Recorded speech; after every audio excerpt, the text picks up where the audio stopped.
Okay, I am watching my footing still because I am still walking around on ice and snow patches. But I wanted to talk about how I am over Nancy Pelosi, Hakeem Jeffries, and the moderate Democrats. I think these people are some of the most ineffective, horrible politicians ever.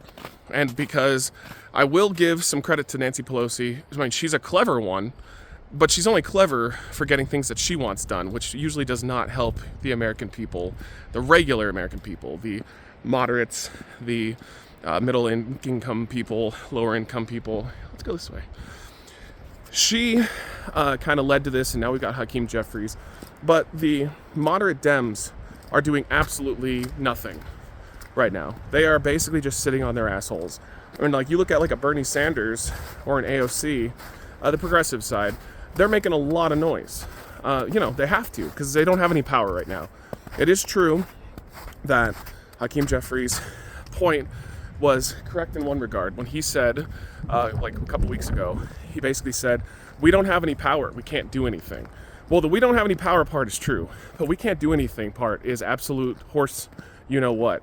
Because, let me just throw it out there, my conservative friends in the chat will understand my point here. Do the Republicans just sit around and do nothing when they don't have power? Do they just tell their constituents, they tell their base, they tell them, oh, well, Democrats just have the power right now, there's nothing we can do. You just have to wait. No. No, they don't. Dude, they filibuster, they try to get into the way of the process as much as they can, which is what you're supposed to do. You're not put into power to just sit around and do nothing and wait until you're given power. You seize power. You don't just, oh, please, sir, may I have some power, sir? And right now the Democrats have a huge issue. Like, I know why. Oh, Lord. Okay, I got it. I know why they're doing nothing, the majority of them. They're doing nothing because they anticipate that the Republican Party is going to fuck things up. And they kind of are. The stock market not looking great, very volatile. The economy as a whole is pretty volatile right now. And the Republicans are just straight up saying they're fine with the recession. Like, we need the economy to slow to fix things. I see the problem that the Dems have is that they are addicted to donor money, just like the Republicans. It's just that the Republicans' donors, their goals align more. Democrats, are traditionally better on social safety nets. They're better on trying to get people health care. They're better on using government to help our lives, take our taxpayer money to help our lives. It's not perfect, still have their problems, but they are addicted to listening to rich people, and rich people overwhelmingly rejected Democrats. They're just siding with Trump at this point because they know they're going to get their tax cuts. He's going to be more friendly to them screwing people over because he's rich himself, and that's just kind of the idea of privatization versus using the government. But the Democrats have to get off this. They gotta ditch this money. They gotta get rid of wealthy people. Do wealthy people deserve a voice? Yes, but they deserve an equal voice. They don't deserve to have a bigger voice than Grandma in Pennsylvania or Uncle Joe in Florida. Maybe it's Biden because he's old. He's probably there. He's got dementia. But the Dems need to get off it. Will they? No.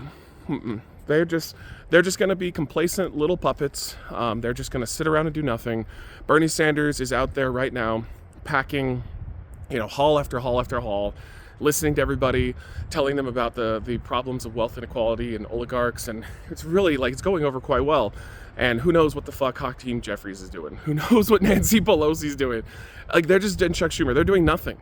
Chuck Schumer at best will be in front of a rally and go, I can't believe that they're doing all this. It's like, it doesn't help. It just doesn't help.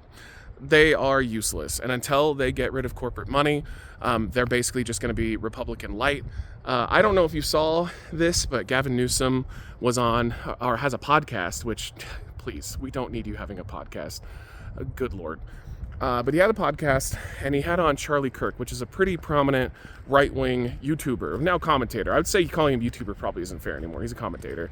I don't like Charlie Kirk, but I think Charlie Kirk is one of those people that believes a lot of the things he says. He's kind of like a Ben Shapiro. He has his moments of hypocrisy too. But he has Charlie Kirk on, and Gavin Newsom is just glazing this dude over and over. That's what the young people say. But he's talking about how, like, my 13-year-old son loves you, Charlie. Oh, man, you're really doing a lot. You're doing a lot. You're really a prominent figure now. It's like, so basically the idea that Kamala ran to the right, which I think is what cost her the election, personally. She probably would have lost anyway, but I think she would have done a lot better had she stuck to more of a progressive side. Like the first 2 weeks when she had Tim Walz with her, and they were talking about, taxing the rich. They were talking about doing more Bernie-style stuff, and they had momentum. But then she shifted, and she went more conservative. She started talking more about the border and how we have to secure it. She started talking about how she owns guns. Like, I own guns. All those people who told me that, oh, she was too liberal. She was too progressive. Where? Where? For 2 weeks? Yes. And then after that, she was just a diet Republican. Like, that was the strategy. That's what she did to try to win. Well, now that is what Newsom's doing, because clearly Daddy is preparing to run in, the next election cycle. But, like, it didn't work, because at the end of the day, if you're a conservative, you're going to vote conservative. If somebody comes up to you and goes, here's a diet conservative, you're going to go, no, I don't need that. I'm just going to vote for conservative. And I would argue the same thing for a lot of Democrats. Like, they want you to be liberal. They don't want to see you start to talk about and make a priority out of the right, out of what the right wants. I'm a liberal, right? But I get that I'm more of a progressive, obviously, so I lean way more left. But, like, if Bernie Sanders started running and telling me about, like, how cool it was to do moderate Democrat stuff, I'd be like, oh, I don't like that. I don't like that at all. And then I'll just go vote for whoever the real progressive is, or I'll just stay out of it completely. And I think that's exactly what happened and what will happen again. The Democrats need to get rid of donor money. They need to stop being afraid of being liberals. And hey, if they go all in on an election where they're super liberal and they lose, then I'm wrong, and at least we tried something different. But they never tried that. Can you name a single election where, it was full libtard? No. They always try to go to the middle or slightly to the right. So get rid of the donor money. Stop being afraid of being a liberal. None of these things are going to happen, though. Honestly, if I was on the right, I'd be pretty happy, because the Democrats are learning absolutely nothing. Also, oh my Lord. This is what I'm about to walk in. Thank you. I appreciate the discussions. I'm curious what you guys think in the comments down below, and I'll see you on the next one. Bye. Okay. Go to the gun shop and grab guns you want and need. Where the hell's the gun shop? Oh, I can get in the car? Oh.